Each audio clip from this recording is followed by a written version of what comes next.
आज सुनील शर्मा जी जो कि हिंदुस्तान के अल्ट्रा मैराथन रनर हैं, कई सारे इनके खाते में कई सारे अवार्ड्स हैं।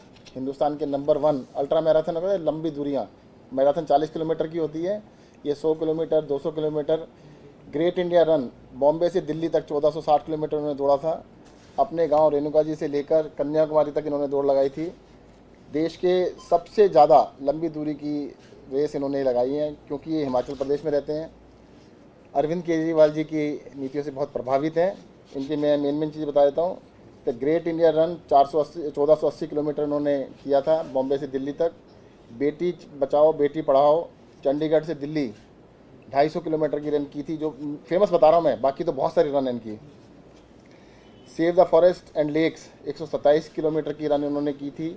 सुखना लेक चंडीगढ़ से रेणुका लेक तक की थी, रेणुका जी तक। सोलन से लेके रेणुका तक 100 किलोमीटर की रेस की थी। अमरनाथ श्राइन हिल, जो उसके अंदर अमरनाथ में जो बालटाल से लेके अमरनाथ केव तक गए और दौड़ के वापस आए। ये पहली बार मुझे लगता है हिंदुस्तान में अकेले हैं जिन्होंने ऐसा किया था। और इंटरनेशनल बहुत सारे अचीवमेंट्स हैं। Bronze medal Asian and Oceania championship में मिला इनको। गोल्ड मेडल इनको 90 किलोमीटर वर्ल्ड चैम्पियनशिप में मिला हुआ है। तो सारी चीज़ें आप अलग से पूछ लेना।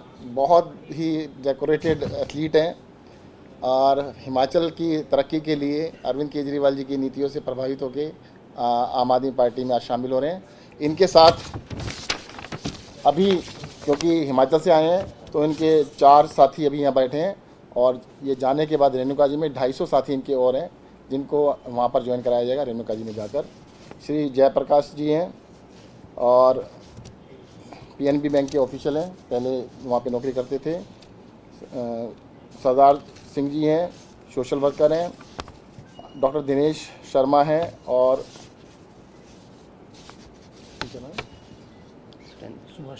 सुभाष शर्मा जी हैं जो मैकेनिकल इंजीनियर हैं। एक डॉक्टर है, एक इंजीनियर है, 2 सोशल वर्कर हैं और साथ में सुनील शर्मा जी हैं। तो ये सभी लोग आज आम आदमी पार्टी ज्वाइन कर रहे हैं। मैं इनका स्वागत करता हूँ। सबसे पहले इनको ज्वाइन करा देते हैं, आइए।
मैं चाहूँगा कि सुनील शर्मा जी थोड़ा सा अपने बारे में बता दें, अपनी टीम के बारे में बता दें।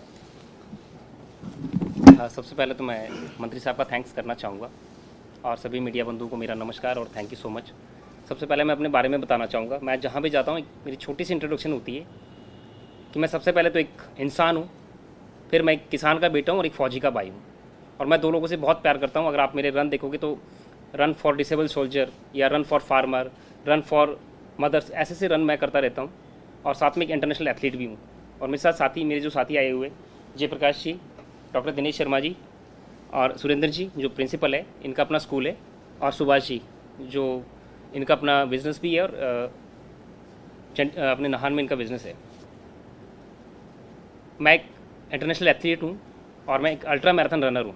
सबसे पहले तो मैं बताना चाहूँगा कि अल्ट्रा मैराथन होती क्या है। अल्ट्रा मैराथन होती है जो मोर देन 42 किलोमीटर होती है, और मैं अभी तक का 4 बार का नेशनल रिकॉर्ड होल्डर रह चुका हूँ, और 1 बार ओशिया एंड ओशेनिया जो कि ताइपे चाइनीज जो अपना ताइवान ताइपे में हुआ था 2018 में, उसमें ब्राउन्ज मेडलिस्ट है हमारी टीम इंडिया की, उसमें मैं भी था।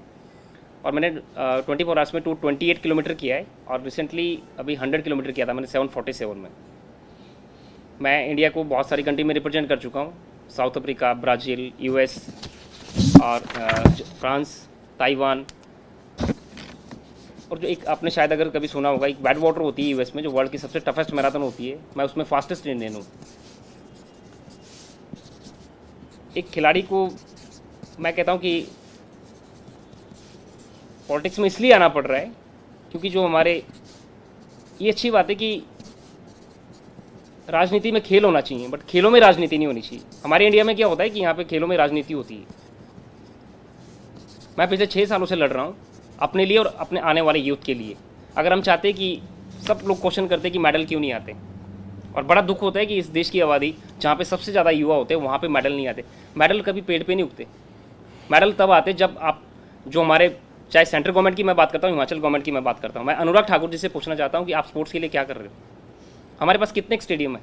जहाँ से मैं हूँ, मैं एक छोटे से गाँव का रहने वाला हूँ, और मैं एक इंटरनेशनल एथलीट हूँ, पर मुझे प्रैक्टिस के लिए चंडीगढ़ आना पड़ता है क्योंकि मेरे गाँव में वहाँ पर स्टेडियम नहीं है। और जॉब मुझे इसलिए नहीं मिल रही है, ये पॉलिसी बनाते हैं। राफ्टिंग के लिए पॉलिसी बनती है, स्कीइंग के लिए पॉलिसी बनती है।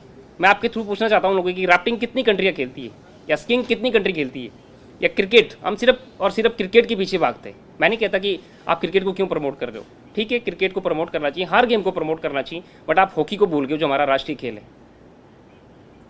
फुटबॉल में हम कहीं पे टॉप 100 में भी नहीं आते। एथलीट में हमारे मेडल क्यों नहीं आते? क्योंकि हमारे पास ना तो इंफ्रास्ट्रक्चर है, ना हमारे पास प्लेटफॉर्म है, ना हमारे पास डाइट है, ना अच्छे डॉक्टर है, ना डाइटिशियन है, और ना ही फिजियोथेरेपिस्ट है, और ना अच्छे कोच है। आप कहीं पे भी जाओ तो कहीं पे भी आपको कोच नहीं मिलेगा। अगर मिलता है तो उनके साथ राजनीति होती है, जो अच्छे लोग होते हैं। मैं माननीय मुख्यमंत्री केजरीवाल जी से बहुत प्रभावित हुआ कि मुझे सुनने में आ रहा है कि यहाँ पर एक स्पोर्ट्स यूनिवर्सिटी मिल रही है। तो बहुत अच्छी बात है कि अगर यहाँ पे स्पोर्ट्स यूनिवर्सिटी बनेगी और वहाँ पे हॉस्टल बनेंगे, अच्छे कोच होंगे, तभी हमारा इंडिया आगे बढ़ेगा और ओलंपिक में, कॉमनवेल्थ में और वर्ल्ड चैंपियनशिप में मेडल लेके आएगा। मैं पिछले 31 साल से भाग रहा हूँ और 6 साल से हिमाचल गवर्नमेंट के चक्कर काट रहा हूँ। शायद मेरी तो 40 साल उम्र होगी, मेरा तो टाइम निकल चुका है, पर आने वाला जो यूथ है जो मुझे फॉलो करता है, या मेरे आने वाले भाई है जो इंडिया के लिए खेलना चाहते हैं, जिनका एक ड्रीम है कि हमने इंडिया के लिए खेलना है, वो तभी खेल पाएंगे जब कुछ रिवॉर्ड्स, कुछ रिगार्ड्स मिलेगा स्पोर्ट्स पर्सन को। मैं पिछले 6 सालों से सेक्रेटरी के धक्के खा रहा हूँ। मैंने अभी सीएम साहब से कहा था, जयराम ठाकुर जी से, मैं आपके थ्रू भी पूछना चाहता हूँ उनसे कि आप स्कीइंग के लिए, आप राफ्टिंग के लिए, आप क्रिकेट के लिए पॉलिसी बनाते हो, आप एक एथलीट के लिए क्यों नहीं पॉलिसी बनाते? 2017 से मेरी गेम जो अल्ट्रा मैराथन है AFI में आई थी, AFI टीम भेजती है, बट हमें कुछ नहीं मिलता है, कहीं से सपोर्ट नहीं मिलता है। आज तक हिमाचल गवर्नमेंट ने 1 रुपये का सपोर्ट नहीं किया है।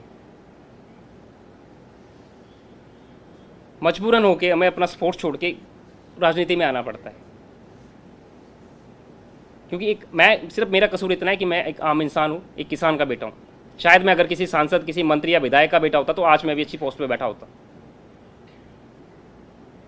मैंने जयराम जी से कहा था कि जयराम जी, मैं आपसे इतना पूछना चाहता हूँ कि मैं 2 लाख किलोमीटर से ज़्यादा भाग चुका हूँ, मैं उससे नहीं थका हूँ, बट आपके सेक्रेटरी और विधानसभा के चक्कर काट काट के थक चुका हूँ अभी तक। एक क्रिकेटर को रातों रात 5 लाख रुपये दिया जाता है और साथ में अपॉइंटमेंट लेटर दिया जाता है, बाद में पॉलिसी बनती है। स्कीइंग के लिए आप पॉलिसी बनाते हो, आप राफ्टिंग के लिए पॉलिसी बनाते हो, बट मैं 6 सालों से चक्कर काट रहा हूँ, मेरे लिए कोई पॉलिसी नहीं बनती।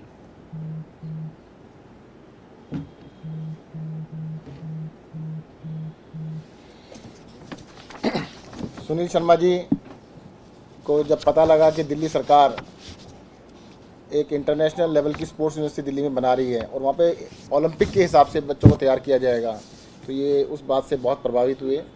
और मैं कहना चाहूँगा कि हिमाचल के अंदर भी इंटरनेशनल लेवल के स्पोर्ट्स फैसिलिटीज़ ज़रूर हम तैयार करेंगे, और क्योंकि वहाँ पे स्कोप बहुत ज़्यादा है। देखो, एक गाँव के अंदर रहने वाला बच्चा, उसने अल्ट्रा मैराथन के अंदर देश के रिकॉर्ड सारे बनाए, इतने भागे, परंतु वहाँ पे कोई फैसिलिटी है नहीं। अगर उनको चंडीगढ़ जाके प्रैक्टिस करनी पड़ रही है, अपने यहाँ से 200 किलोमीटर 250 किलोमीटर दूर जाके करना पड़ रहा है, तो we need to correct the things.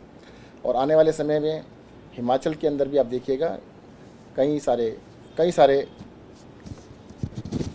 Sunil Sharma होंगे, और वो मेडलिस्ट भी होंगे, और वो इस तरह से कभी शिकायत भी नहीं कर रहे होंगे। धन्यवाद। कोई क्वेश्चन है तो पूछ सकते हैं। पहले इसके पूछ लीजिए। हिमाचल सरकार ने हाल ही में जो बेटी घोषणा की है, उसके बाद ये बताया जा रहा है कि प्रधानमंत्री मोदी और अमित शाह से नाराज है। आप लोगों के पास सारा अपडेट होता है कि अब किसको हटाया जा रहा है, किसे बनाया जा रहा है। क्या कोई ऐसी जानकारी कि मोदी और अमित शाह नाराज हैं इसलिए होता है? अब ये देखो, इनका पता लगना 2-4 दिन तो दो चार दिन पता करके बताते हैं, पर ये इतना बता सकता हूँ मैं आपको, अभी तक जो कहते थे कि भाई अरविंद केजरीवाल जी फ्री में बांटते हैं, ये गलत है, अब वो नकल कर रहे हैं हमारी, पर नकल भी पूरी नहीं कर पाई। कहते हैं पंजाब ने 300 यूनिट फ्री करी, क्या हम 125 करेंगे। दिल्ली में पिछले 4 साल से महिलाओं के लिए बस यात्रा फ्री है, कहते हैं हम आधा किराया लेंगे। हम यहाँ पे 20,000 लीटर पानी सबको मुफ्त देते हैं, वो कहते हैं हम कुछ इलाकों में देंगे, बाकियों में नहीं देंगे। तो मतलब नकल भी ठीक से नहीं कर पाए। और एक चीज़ क्लियर हो गई कि आज तक उनकी जितनी भी नीतियाँ थी वो सारी गलत थी। अगर उन्हें हमें कॉपी करना पड़ रहा है तो इसका मतलब हम सही हैं। आदमी कॉपी तो उसको करता है जो सही होता है। तो उन्होंने सिद्ध कर दिया है कि अब तक बीजेपी ने पिछले 4.5 साल में जो भी किया था वो गलत किया था। वहाँ पर हम ठीक हैं, इसलिए वो हमें कॉपी करने की कोशिश कर रहे हैं। और जैसा अरविंद जी ने कहा था, जब असली है तो डुप्लीकेट की ज़रूरत क्या है। जब असली आम आदमी पार्टी हिमाचल पहुँच चुकी है तो उनको उनकी नकल करने वालों की ज़रूरत नहीं है, जनता को समझ में आ रहा है। Any other question? Thank you.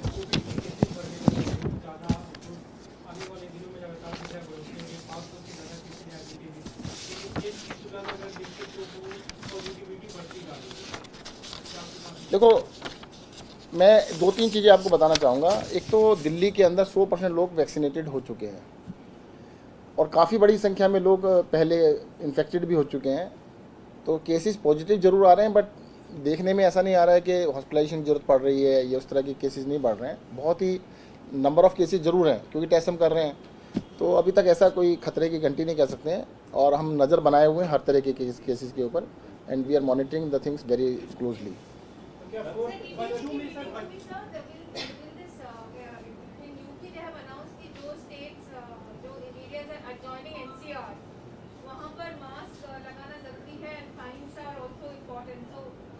नहीं,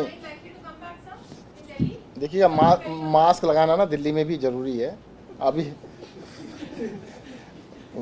कहते हैं सिर्फ पेनल्टीज़ के लिए मना किया था।